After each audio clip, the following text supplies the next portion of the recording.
अस्सलाम वालेकुम dear students, कैसे हैं आप सब।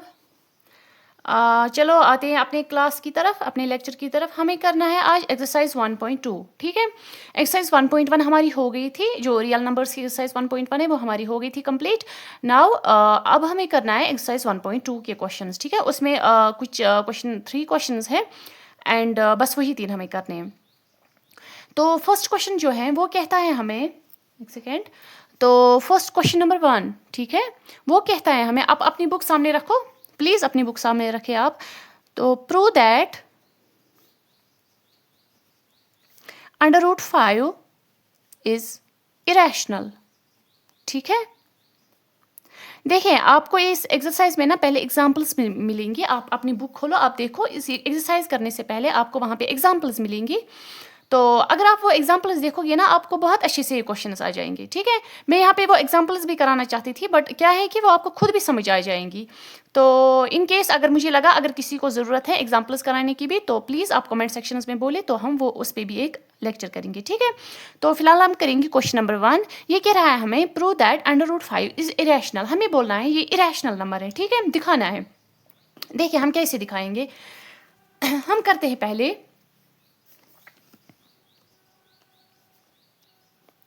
आपको उन एग्जाम्पल से भी समझ आ जाएगा कैसे क्या करना है। तो हमें करना है, यह हमें इरेशनल दिखाना है। तो हम क्या करेंगे, हम पहले एज्यूम करेंगे कि ये इरेशनल है, रैशनल नंबर है। ठीक है, आपको रैशनल और इरेशनल पता है क्या होता है। देखिए रैशनल, अगर कोई भी नंबर हम P/Q की फॉर्म में लिख सकते हैं, जहाँ पे जो Q है वो नॉट इक्वल टू 0 के बराबर होना चाहिए, मतलब 0 नहीं होना चाहिए। ठीक है, तो अगर कोई भी नंबर हम P/Q की फॉर्म में लिख सकते हैं तो वो रैशनल नंबर हुआ। जैसे फॉर एग्जांपल हम 4 लिखेंगे, है ना, 4, तो इज इक्वल टू ये 4/1 भी लिख सकते हैं। ये तो दैट मीन्स ये रैशनल नंबर है। या इसके अलावा बहुत सारे नंबर्स हैं। और अगर कोई नंबर ऐसा है जिसको हम P/Q की फॉर्म में नहीं लिख सकते हैं, उसको हम इरेशनल बोलेंगे। ठीक है, तो यहाँ पे √5 है, ये इरेशनल दिखाना है। हम क्या करेंगे, हम पहले इसको एज्यूम करेंगे दैट ये रैशनल है। ठीक है, सो लेट्स एज्यूम जो ये √5 है, √5 इज रैशनल। ये क्या है, रैशनल नंबर है। देखिए अगर हमने ये एज्यूम किया ये रैशनल नंबर है, अगर ये वाकई में रैशनल नंबर होगा तो ये जो हम एज्यूम कर रहे हैं ये क्या निकलेगा हमारा, जब हम ये प्रूव करेंगे ये सच निकलेगा। हमने जो एज्यूम किया ये हमारा करेक्ट निकलेगा, है ना। ठीक, अगर ये सच में रैशनल नंबर होगा। अब अगर ये रैशनल नंबर नहीं हुआ, ठीक है, समझ आ रहा है। अब अगर ये रैशनल नंबर नहीं हुआ तो हमने जो ये एज्यूम किया वो क्या हो जाएगा, वो प्रूव हो जाएगा दैट मतलब रॉन्ग प्रूव हो जाएगा। ठीक है,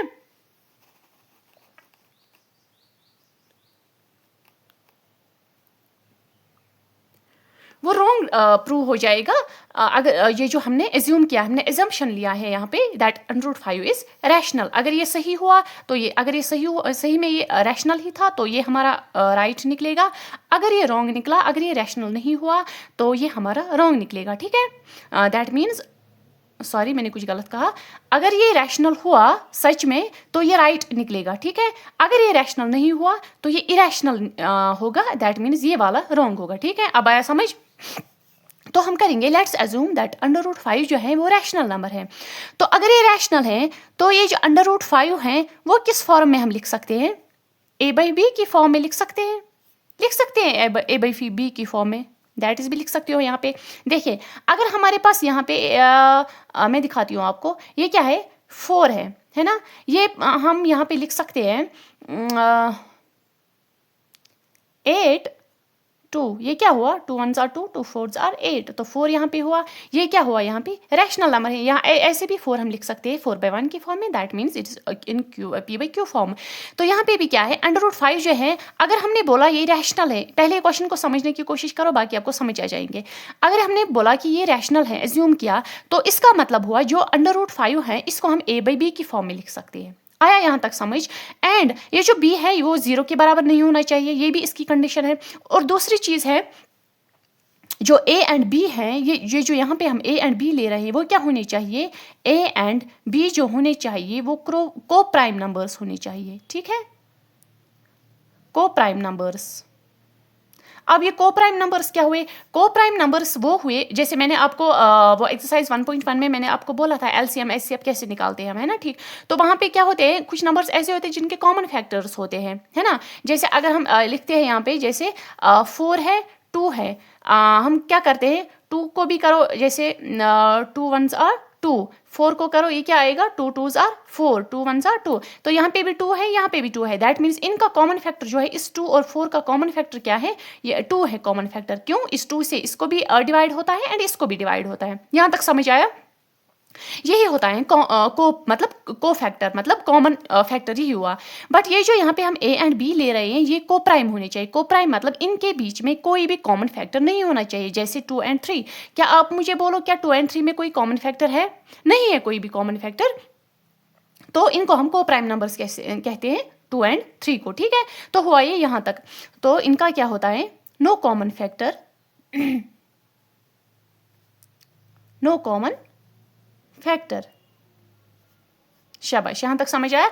अब करते हैं, देखो ये √5 जो हमने a बाई बी की फॉर्म में लिया, तो इसको हम स्क्वायर करते हैं दोनों साइड से। करो square, squaring both sides, we get, हमें क्या मिलेगा यहां से, हमें मिलेगा, इसको स्क्वायर करो, क्या मिलेगा,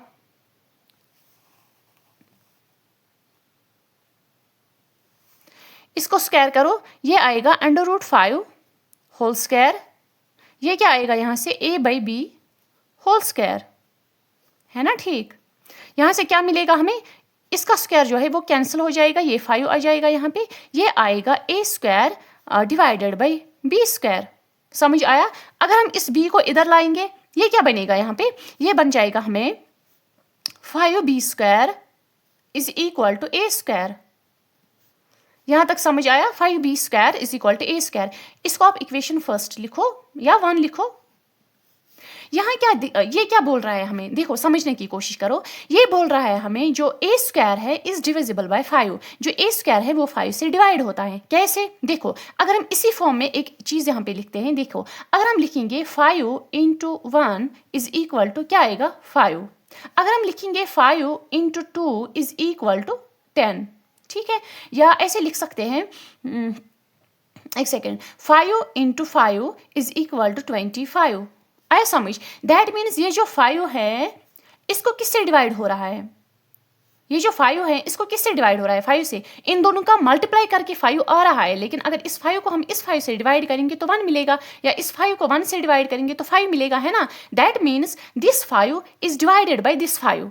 आ रहा है समझ? या ऐसे कह सकते हैं यहाँ पे ये जो 10 है इसको डिवाइड हो रहा है इस 5 से, या ऐसे कह सकते हैं इस 25 को डिवाइड हो रहा है इस 5 से। आ रहा है समझ? अब इसको इस फॉर्म में ले जाओ, ये कि अगर हम इसको 5 लिखेंगे यहाँ पे, इन नंबर्स के बदले अगर हम लिखेंगे b स्क्वायर, है ना, ठीक। नंबर्स है तो हमने b स्क्वायर लिख दिया, इनको b स्क्वायर से रिप्रेजेंट किया, इज इक्वल टू इनको करो a स्क्वायर से रिप्रेजेंट। तो क्या हम कह सकते हैं that a square is divisible by 5, है ना। तो कह सकते हैं a square is divisible by 5। वही हमने लिखा यहाँ पे that a square is divisible by 5। इसको आप थोड़ा सा यहाँ पे ब्रैकेट, ये साइड में है, ये वाला रफ है, कंफ्यूज नहीं होना, ये मैं रफ करती हूँ यहाँ पे आपको समझाने के लिए। तो यहाँ से जो मैं पॉइंट लिखूंगी ये वाला क्वेश्चन के मतलब सोल्यूशन के साथ है। तो यही है दैट b स्क्वायर जो है, a square is divisible by 5। यहां तक आया समझ? अगर a square is divisible by 5, therefore a is divisible by 5। आ रहा है समझ? देयरफॉर हम लिख सकते हैं that a is divisible by 5। देखो यहाँ पे अगर आपको समझने है ये चीज़ लिखना आप यहाँ पे क्वेश्चन में। अगर हम देखो यहाँ पे हमने क्या लिखा, 5 इंटू 5 इज इक्वल 25। हमने लिखा ये जो 25 है ये डिविजिबल है 5 से, है ना, 5 से डिविजिबल। अगर हम इसका ये 25 किसका स्क्वायर है, ये है ना 5 का स्क्वायर, ये है ना 5 का स्क्वायर। दैट मीन्स, एक सेकंड, इसको कुछ हो रहा है,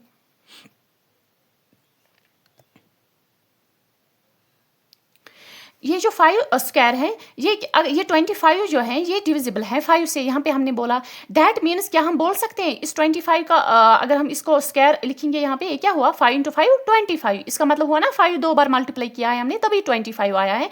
that means 5 square is divisible by 5, या ऐसे भी कह सकते हैं दैट 5 इज डिविजिबल बाय 5। यहाँ पे देखो 5 इज डिविजिबल बाय 5 आया ना, तो वही हमने यहाँ पे लिखा। इस स्क्वायर को आप साइड में छोड़ा, आप लिखो a इज डिविजिबल बाय 5। ठीक है, अब देखो क्या हो जाएगा। ये जो है ये क्या है 5 is equal to 5 b square is equal to a square है ना। ठीक, अब करते हैं हम लेट ये जो a है दिस a हम करते हैं a is equal to 5 into c। अब कैसे आएगा 5 इंटू c, देखो कैसे क्या है। अगर हमने बोला a इज डिविजिबल बाय 5 है ना, तो a is divisible by 5 that means 5 को कुछ हमने यहाँ पे मल्टीप्लाई किया है। ये यहाँ पे ले जाओ, देखो 5 इज डिविजिबल बाय दिस 5, इसका मतलब है इस 5 को हमने कुछ डिवाइड किया है तभी जाके ये 5 मिला है हमें। क्या हम इसको कह सकते हैं ये 5 है, क्या हम इसको कह सकते हैं c, ये का इस डॉट का मतलब मल्टीप्लाई है। ठीक है, तो that means 5 multiplied by c वो क्या आ रहा है हमें 5 है ना। ठीक, ये क्या है a, शाबाश समझ आ रहा है, ये 5 है ये c है। दैट मीन्स a किसके बराबर है 5 into c, that a let a is equal to 5 into c. ठीक है, इस ये जो हम यहाँ पे लिख रहे हैं ना ये इसी में छुपा हुआ है that a is divisible by 5। अगर a 5 से डिविजिबल है दैट मीन्स 5 को हमने कुछ मल्टीप्लाई किया है तभी जाके हमें a मिला है। समझ आया, इसके एग्जाम्पल यही है 5 इंटू 1 इज इक्वल टू 5। हो गया यहाँ तक। अब जो यहाँ पे ये c है ये एक इंटीजर है। इंटीजर मतलब मैंने आपको बोला है that c is an integer. ठीक है, इंटीजर। ओके, अब करते हैं, एक सेकंड अजान हो रही है।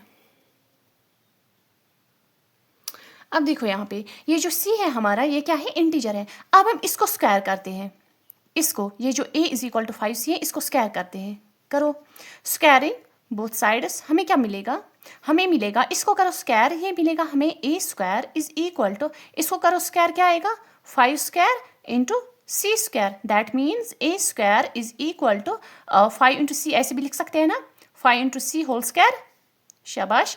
अब ये जो है a square is equal to 5 into C whole square है ना।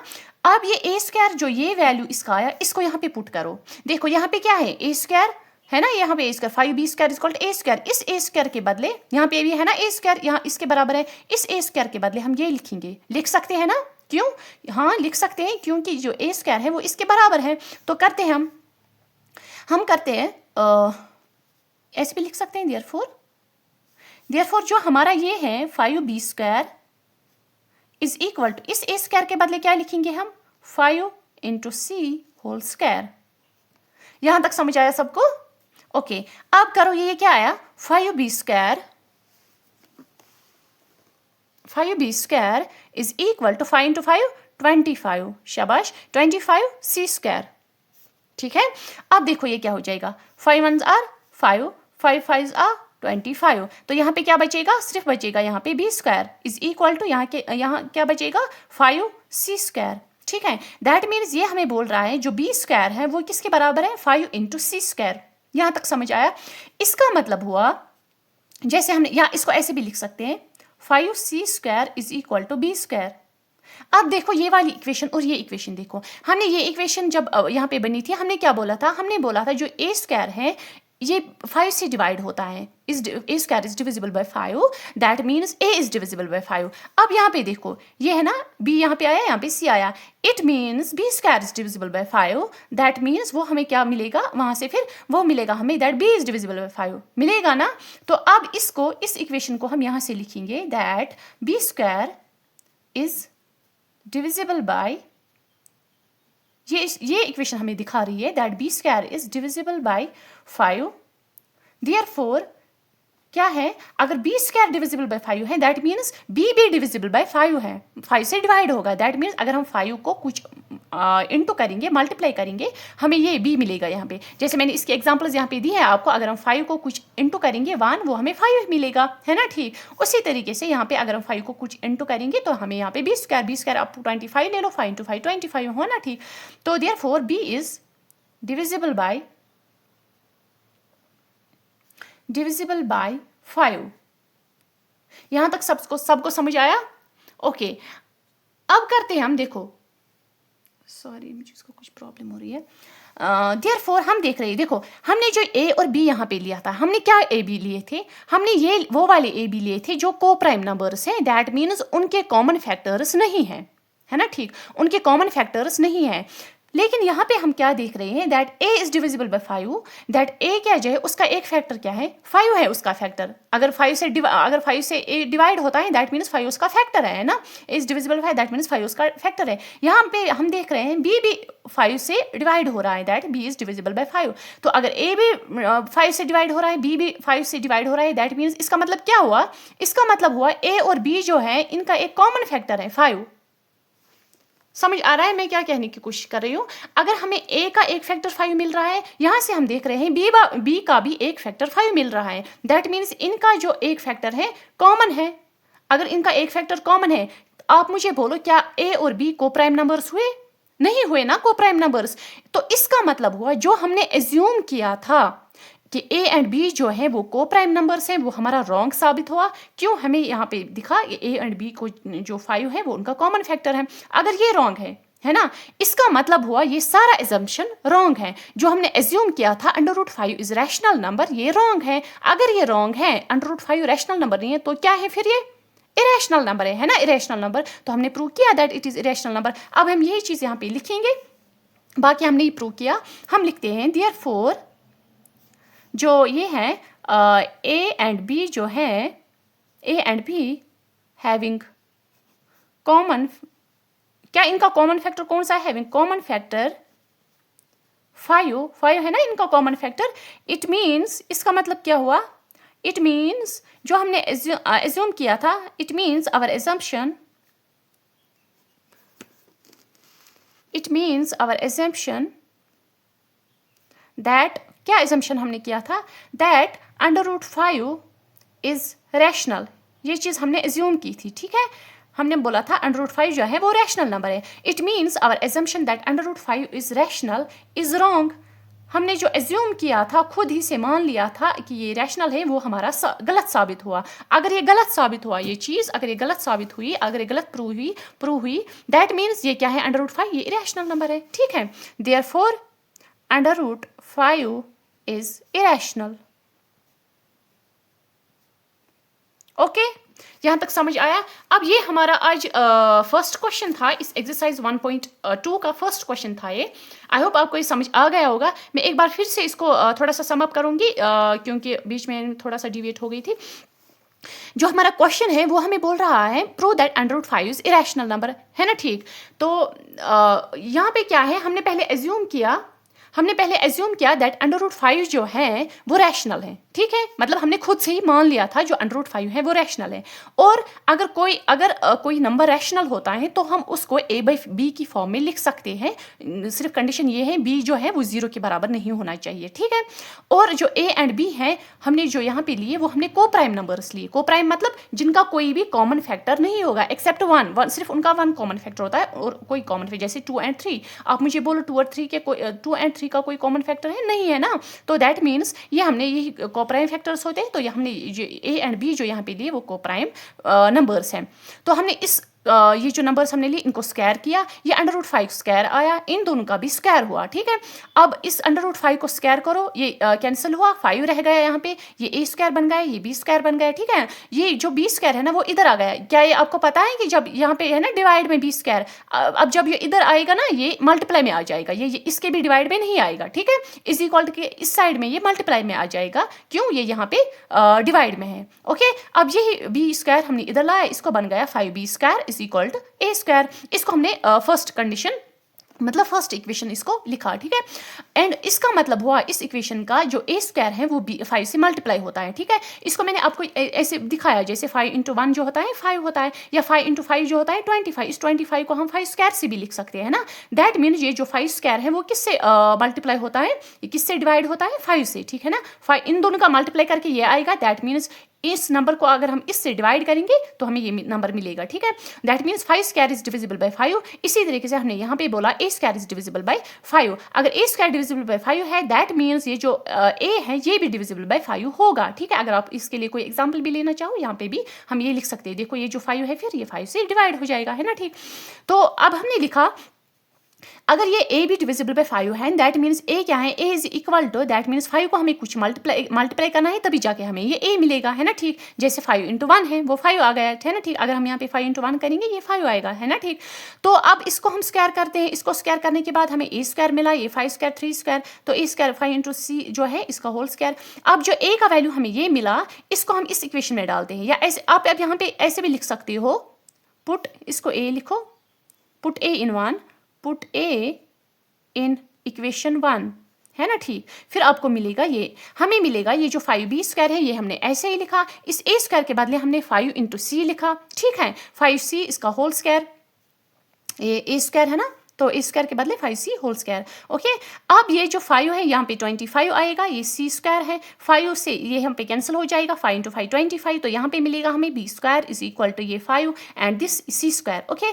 अब ये b स्क्वायर, ये 5, इसको हम ऐसे भी लिख सकते हैं, ये भी ठीक है, ऐसे भी ठीक है, 5c square is equal to b square, ठीक है ना। अगर हमने क्या हो रहा है, अगर हमने यहाँ पे लिखा 5c square equal to b square, यहाँ पे लिखा था 5b square equal to a square, तो दैट मीन्स यहाँ पे जो है वो हम बोल सकते हैं that b square is divisible by 5, वो हमने लिखा, therefore b is also divisible by 5, वही हमने लिखा यहाँ पे। अब हम खुद देख रहे हैं दैट ये जो यहाँ पे हमने देखा, a भी क्या है, डिविजिबल बाय 5, b भी क्या है, divisible by 5, that means a और b जो है इनका कॉमन फैक्टर है ना ठीक। अगर इनका कॉमन फैक्टर वही हमने लिखा, देयरफॉर a एंड b जो है उनका एक कॉमन फैक्टर है 5, बट अगर इनका कॉमन फैक्टर है दैट मीन्स ये को प्राइम नंबर्स नहीं है, हमने तो एज्यूम किया था को प्राइम नंबर्स, दैट मीन्स ये रॉन्ग एजम्पशन है, दैट मीन्स ये सारा हमने जो एज्यूम किया था वो रॉन्ग है। It means our assumption that √5 is rational is wrong. अगर ये सारा रॉन्ग है जो हमने किया, दो ही चीजें हो सकती है, या तो रैशनल या तो इरेशनल। अगर रैशनल रॉन्ग है जो कि हमने एज्यूम किया था, तो फिर ये क्या होगा फिर यहाँ पे इरेशनल होगा, ठीक है। अब ये क्वेश्चन आपको समझ आया, ओके। अब इसी बेसिस पे सारे क्वेश्चंस हैं यहाँ पे, आज हम यही एक ही क्वेश्चन करेंगे, आपको समझ में आ जाएगा। एंड इसके एग्जांपल्स जो है इसमें एक्सरसाइज 1.2 की जो एग्जांपल्स है वो भी इसी बेसिस पे, ये कॉन्सेप्ट उन पे भी यूज़ होता है। तो आज के लिए इतना ही, खुदा हाफिज़, ठीक है। और सपोर्ट करते रहिए एंड मैं भी इम्प्रूव करते रहूँगी। Thank you.